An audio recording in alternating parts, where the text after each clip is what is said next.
नमस्कार दोस्तों, wealth sky के एक और नए इंटरेस्टिंग वीडियो में आप सभी लोगों का स्वागत है। मेरा नाम है सुधीर और बात करेंगे इस वीडियो में हम निफ्टी एंड बैंक निफ्टी के बारे में दोनों के चार्ट को अंडरस्टैंड करेंगे, समझने की कोशिश करेंगे कल सेंसेक्स की एक्सपायरी होने वाली है, किस लेवल पे एक्सपायरी होगी और हमें क्या प्लान करना चाहिए। तो वीडियो को स्टार्ट करते हैं।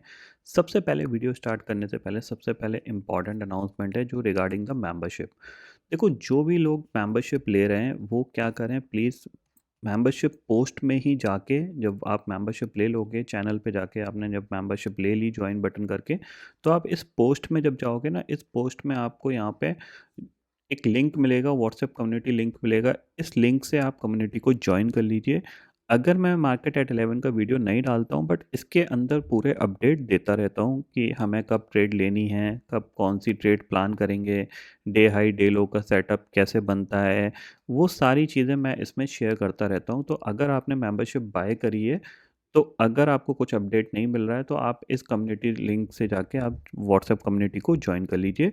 मेंबरशिप पोस्ट में ये पड़ी हुई है, आप वहाँ पे जाके ले सकते हो। ठीक है, सिंपल सी चीज़ है। इसको आप ज्वाइन कर लोगे तो आपको सारे अपडेट मिलने लगेंगे। और जो भी लोग न्यू हैं, अगर आपको मार्केट के बारे में थोड़ी सी लर्निंग अंडरस्टैंडिंग समझनी हो, तो आप ये मेंबरशिप ज्वाइन कर सकते हो। यहाँ पे 399 रुपीज़ पर मंथ के हिसाब से आपको ये मेंबरशिप मिल जाती है। ठीक है, अब बात कर लेते हैं हम मार्केट की।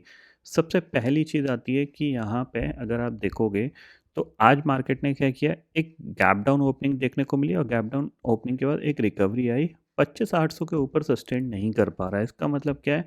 इसका मतलब ये है कि मार्केट कहीं ना कहीं नीचे जाने के लिए तैयार हो रहा है।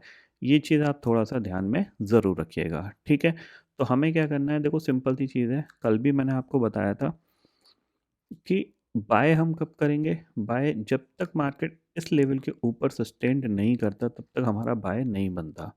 ठीक है, जब तक इसके ऊपर जाके सस्टेन नहीं करता, तब तक कोई बाय का कोई चांसेस ही नहीं है। ठीक है ना, कम से कम इसके ऊपर एक 15 मिनट की कैंडल क्लोज हो, तब हम एक्सपेक्ट कर सकते हैं कि ये पॉजिटिव मोमेंट रहेगा। अभी भी इसमें जो गैप है वो अभी भी फिल होना बाकी है, आप देख सकते हो। तो मुझे लगता है कि कल, क्योंकि कल हमने एक शार्प सेलिंग देखी, तो टॉप से कंसोलिडेशन, आज भी कंसोलिडेशन, कल सेंसेक्स एक्सपायरी है, तो मुझे लगता है ये नीचे की तरफ जा सकता है। ठीक है, ऐसा मैं सोच रहा हूँ। ठीक है, अगर आप ऑप्शन चेन डाटा को देखोगे यहाँ पे, तो क्लियर कट हमें क्या दिख रहा है कि जो कॉल साइड के प्रीमियम है वो थोड़े से ज़्यादा है कंपेयर टू पुट साइड पे। अगर देखोगे आप, तो 25,700 की कॉल 200 रुपये की है, 25,800 की कॉल इवन 148 रुपीज़ की है, कंपेयर टू 25,800 की पुट 175 की है, जो कि इन द मनी है। समझ रहे हैं आप, कॉल के प्रीमियम थोड़े से ज़्यादा हैं। ठीक है, तो हम क्या कर सकते हैं, यहाँ पे थोड़ा सा सेलिंग का पॉइंट ऑफ व्यू लेके चल सकते हैं। टारगेट हम जो बना सकते हैं वो यही है, आज का लो, इसको हम टारगेट मान सकते हैं। ठीक है, इतना आप ध्यान में रखिएगा। और अगर इसके नीचे जाता है तो 25,500 तक का टारगेट हमें मिल सकता है। वहीं अगर हम बैंक निफ्टी की बात करें, तो सेम चीज़ बैंक निफ्टी में भी हो रही है। अगर आप देखोगे, तो इस हाई के ऊपर ये निकलने की कोशिश तो कर रहा है, बट सस्टेन नहीं कर पा रहा है। और इसके लिए जो इम्पोर्टेंट लेवल है वो तो आपका 60,500 ही होगा, क्योंकि ये राउंड फिगर है, मंथली एक्सपायरी में ट्रेड करता है। जब तक इसके ऊपर नहीं निकलेगा, तब तक थोड़े बहुत शॉर्ट्स नहीं कटेंगे। ठीक है, तो कहीं ना कहीं ये आपको रेडी कर रहा है नीचे की एक डिप लगाने के लिए। 59,700 और 59,600 तक ये जा सकता है, इतना आप ध्यान में रखिएगा। ठीक है, अब कल सेंसेक्स की एक्सपायरी है। एक्सपायरी पॉइंट ऑफ व्यू से आपको क्या ट्रेड प्लान कर सकते हो, तो देखो, मैं जो प्लान कर रहा हूँ वो यही है कि सेंसेक्स की एक्सपायरी 83,500 के नीचे होनी चाहिए। ठीक है ना, देखो दो राउंड फिगर हैं, या तो 84,000 के ऊपर होगी या फिर 83,500 के नीचे हो सकती है। तो जो एक्सपेक्टेशंस रहेगा वो यही है कि 83,500 के नीचे रहो। मतलब ये कहीं स्विंग आपको टेस्ट होता हुआ दिखाई दे सकता है। तो अगर ये टेस्ट होता हुआ दिखाई देता है आपको, तो फिर इसी के नीचे कहीं इसके आसपास जाके एक्सपायरी हो सकती है, ये ध्यान में ज़रूर रखना है। ठीक है, ऊपर जाने के लिए इम्पॉर्टेंट है कि पहले निफ्टी 800 के ऊपर सस्टेन करे, तो वो सस्टेन नहीं कर पा रहा है यहाँ पे। तो इसलिए ऊपर की पॉसिबिलिटीज़ थोड़ी सी कम दिख रही हैं, नीचे की पॉसिबिलिटीज़ थोड़ी सी ज़्यादा दिख रही हैं। तो इसको आप कैसे प्ले कर सकते हो, इसको आप अंदाज़ा लगा सकते हैं। जैसे कि अगर मैं एग्जांपल के तौर पे बताऊं, मान लीजिए आपका व्यू 83,500 के नीचे की एक्सपायरी का है। ठीक है, ये आपका 83,500 है, तो निफ्टी 83,700 चल रहा है। ठीक है, तो ये जो पुट है 245 की, मान लो आपको 50 रुपये मिल जाए, 40 रुपये मिल जाए, तो आप इसको लेके थोड़ा सा आप एक्सपायरी पॉइंट ऑफ व्यू से प्ले कर सकते हो। तो वो चीज़ है, वो आप किस तरीके से डिफ़ाइन करते हो, कितना वेट करते हो, वो आपके ऊपर चॉइस रहेगी। इस प्राइस पे तो नहीं, इस प्राइस पे तो ये बहुत महंगी है, ठीक है ना, आपको यहाँ पे लॉस मिल हो जाएगा। मतलब आप स्कैल्पिंग टाइप का कर सकते हो इस प्राइस में, but let them price dilute होगा, तभी आपको एक अच्छा खासा यहाँ पे कह सकते हैं एक प्रॉफिट की अपॉर्चुनिटी मिलेगी, अगर एक्सपायरी 83,500 के नीचे हुई।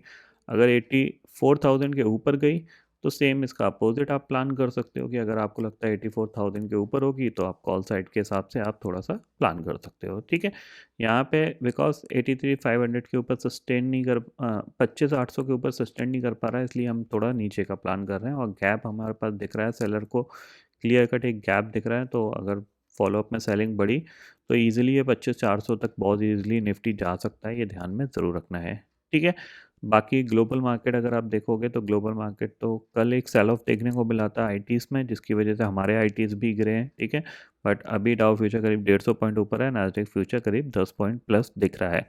अब देखते हैं इनमें कैसे रात के में जाके क्लोज होते हैं, फिर गिरते हैं या फिर यहाँ पे पॉजिटिव क्लोजिंग आती है, तो इन पे भी डिपेंड करेगा मार्केट किस तरीके से बिहेव कर सकता है, ठीक है।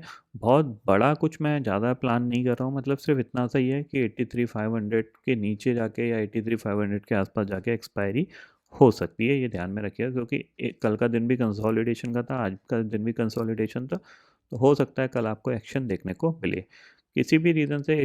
25,860 के ऊपर सस्टेन करता है तो सारे शॉर्ट का स्टॉप लॉस ट्रिगर हो जाएगा, फिर ये ऊपर 26,000 या 26,200 की तरफ बढ़ने की कोशिश करेगा, इतना आप ज़रूर ध्यान में रखिएगा, ठीक है।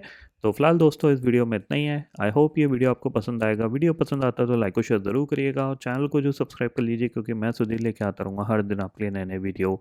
इसी के साथ शुक्रिया दोस्तों, जय हिंद।